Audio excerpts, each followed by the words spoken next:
കൊച്ചിയിലെ കപ്പലപകടത്തിൽ കടലിൽ നിന്ന് ശേഖരിച്ച സാമ്പിളുകളിൽ നിന്ന് ഇതുവരെ രാസപദാർത്ഥങ്ങൾ ലഭിച്ചില്ലെന്ന് central institute of fisheries technology director doctor George Ninan. ഡോൾഫിനുകൾ ചാകുന്നതിന് കാരണം രാസമാലിന്യമാണോ എന്നതിൽ പഠനങ്ങൾ വേണം. സംശയാസ്പദമായി ഒന്നും കണ്ടെത്താൻ കഴിഞ്ഞില്ലെന്നും ഡോക്ടർ ജോർജ് നൈനാൻ 24-നോട് പറഞ്ഞു. കൊച്ചിയിൽ നിന്ന് സൂര്യശ്രീ തയ്യാറാക്കിയ റിപ്പോർട്ടിൽ കപ്പലപകടത്തിനു പിന്നാലെ കേരള തീരത്ത് വ്യാപകമായി ഡോൾഫിനുകൾ ചത്തടിഞ്ഞ സാഹചര്യത്തിൽ ഈ ഡോൾഫിനുകളുടെ ഈ മരണത്തിന് കാരണം ഈ കപ്പലപകടമാണെന്ന തരത്തിലുള്ള വാർത്തകൾ പുറത്തുവരുന്നുണ്ട്. ഈ സാഹചര്യത്തിൽ നിരന്തരമായി ഈ സമുദ്രമേഖലയുമായി ബന്ധപ്പെട്ട് പരിശോധന നടത്തുന്ന ഒരു സ്ഥാപനമെന്ന നിലയിൽ കേന്ദ്ര central institute of fisheries technology വകുപ്പ് ഡയറക്ടർ ഡോക്ടർ ജോർജ് നൈനാൻ നമ്മളോടൊപ്പം ചേരുന്നുണ്ട്. സർ, ഇത്തരത്തിൽ ഡോൾഫിനുകളുടെ ഈ ഒരു മരണത്തിന് അല്ലെങ്കിൽ ഡോൾഫിനുകൾ വ്യാപകമായി ചത്തുപോകുന്നതിന് പിന്നിൽ കപ്പലപകടമായി ഏതെങ്കിലും തരത്തിലുള്ള ബന്ധമുണ്ടോ?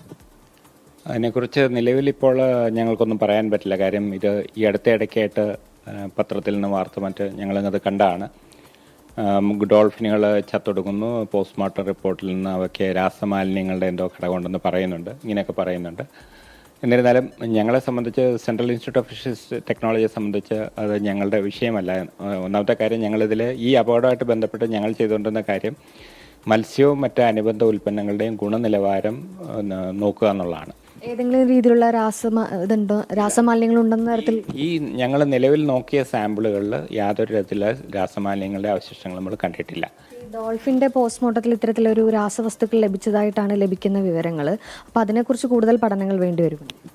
സംസ്ഥാന സർക്കാർ ഇപ്പോൾ 3 ഏജൻസികളെ ആദ്യമേ നിയോഗിച്ചിട്ടുണ്ട്. അത് നമ്മളും അതിലൊരു ഭാഗമാണ്. CIFT, central institute of fisheries technology, central marine fisheries research institute, അതുകൂടാതെ Kerala university of fisheries and ocean science, ഈ 3 സ്ഥാപനങ്ങളും ഒരു ജോയിൻറ്റ് പ്രോട്ടോകോൾ പ്രകാരം പഠനം മുന്നോട്ട് പോകാനായിട്ടാണ് തീരുമാനിച്ചിരിക്കുന്നത്. അതിനുവേണ്ടിയുള്ള ഒരു പ്രപ്പോസലും നമ്മൾ ഗവൺമെൻറ് സബ്മിറ്റ് ചെയ്തിട്ടുണ്ട്.